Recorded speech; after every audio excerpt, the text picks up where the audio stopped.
I'm very pleased to say we're joined here at the Labour conference in Brighton by John McDonnell, UK Shadow Chancellor. Good to see you on the programme then, John. So you said this morning that you would campaign for Remain in another Brexit referendum. Does that strain your relationship with Jeremy Corbyn? He doesn't want to make that commitment right now. No. What Jeremy is putting forward, and I think it's the process by which we can bring the party together, maybe the country as well, is a logical sequence which is about election of a Labour government, then seeing what deal is available from the EU at that point in time, and then putting it back to the people, both in terms of a deal, a sensible deal, and Remain. And what Jeremy is saying, in terms of the party, we can take that decision once we know what the alternative deal is. My view is I can't see that we could get a better deal than Remain, but we'll see. But that could mean that you're arguing for something different to John McDonnell. Len McCluskey, you'll know, the leader of Unite, has said anybody on the front bench for the Labour Party, if they don't agree with Corbyn, they have to step down. What will you choose, to campaign for Remain or to step down? Len's a friend, and that's Len. That's a classic statement by Len, so I'll take it with a pinch of salt. The issue is, how do we bring the party together, but more importantly, how to bring the country together. And it's allowing people to have that logical sequence of seeing what the alternatives are definitively, and then giving people that choice. And I think in that way, in the way in which Jeremy Corbyn is managing it, is, I think, the only way we can heal some of the divisions that there are in our community at the moment. And what Jeremy has said, whatever is the outcome of that final referendum, as Prime Minister, he'll implement.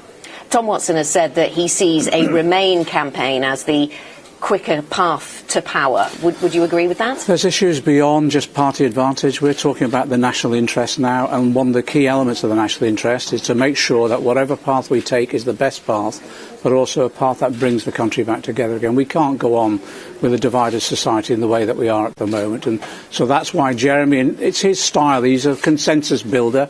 His process that he's put forward, I think, is the one in which he feels we can build that consensus again. Clearly, Parliament is prorogued at the moment, so there are limits on what Parliament can achieve, but from the middle of October, or maybe before, when Parliament returns, what will the plan be? Well, first of all, we'll see what happens in the Supreme Court decision either today or tomorrow, whether or not we return to Parliament. It could be the Supreme Court decides that it wasn't proper, that we were prorogued by Boris Johnson, and in that case we'd want Parliament to reconvene immediately, because we'd want to start discussing the issues around, for example, the Yellowhammer report that demonstrated how disastrous Brexit would be. And call a no-confidence vote? Well, what we'll do is we'll work with the other opposition parties, and obviously the no-confidence vote is available to us, but we'll see whether or not Boris Johnson abides by the law as it now stands, that he goes to the European Union, negotiates a deal, applies for an extension. We'll see whether or not he does that, and we'll also see what sort of deal he brings back, if any.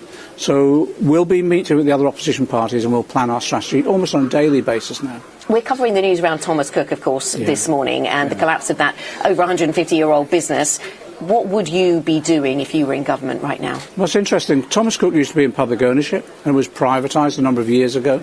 And what I said a couple of days ago when this crisis emerged, I wanted the government to intervene, give what limited guarantees were necessary to give us a breathing space to see what options were available. You wouldn't have fully renationalised it, though? No, I'm at the stage now where, like we did with steel, I argued with the government then they should have intervened early, give us a breathing space to enable other options to be explored. They refused initially for ideological grounds.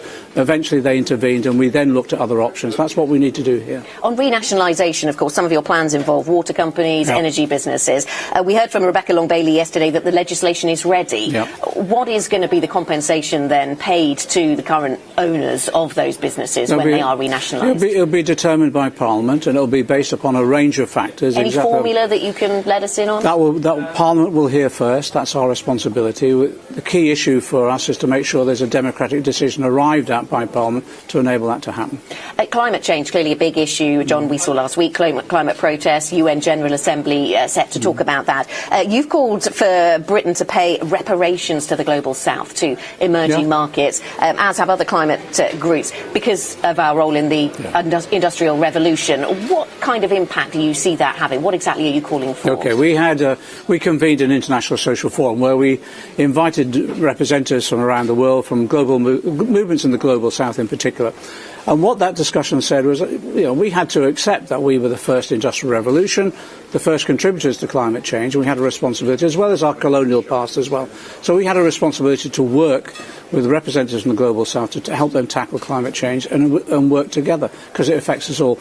We were looking at the transfer of technology in particular. That's what people were interested in. Technology about alternative energy sources, but also technology about how we address the other problems that climate change is impacting upon, in particular around adaptation. So that transfer of technology is one of the key elements around that. Private schools is something that was talked about here at this conference just yesterday. How do you respond to the allegation that this would be sort of dumbing down or levelling down the education sector rather than pulling state schools up to meet to better try and meet the standards of private schools? It's a misinterpretation of it. What we're doing is we're developing a national education service with a large amount of investment in our schools and in secondary schools, as well as primary, as well as into higher education overall. We want to ensure that the private schools that exist at the moment are integrated into that service so that everybody gets the best opportunity in life possible. And it will be a levelling up rather than levelling down. But we've said all continuously now, we can't go on with a society that is so grotesquely unequal. And it starts within our education system. And it isn't just the debate that's happening in this country, it's happening across Europe in particular at the moment. It's how do we tackle the levels of inequality that we've got that divide our society? In past conferences, I've spoken to the British Chambers of Commerce over the years at your Labour Party conferences, yes. And sometimes they've had to respond to Labour Party speeches or policy and say that the feeling towards business has not been very friendly and opportunities were missed to reach out an olive branch. How welcome is business at the Labour Party conference this year? Is the message changing? It's not just welcome at Labour Party conference. The Chamber, along with the CBI, the Institute of Directors, Make UK, meet us on a quarterly basis now. And what we've put to them is, you tell us how you want to come into government with us. You tell us the structures that you want to engage with us when we go into government. And we've had a cooperative and I think a really constructive relationship. Jeremy Corbyn and I and Rebecca Long-Bailey, who have mentioned our Secretary of State for Bays, meet them now on a regular basis and are looking at how we develop sectoral plans. And you'll see in some of the discussions this week, for example, with regard to the automotive industry, the development of our sectoral plans based upon that dialogue with those companies and those sector representatives. Will we see a bit more carrot and a bit less stick?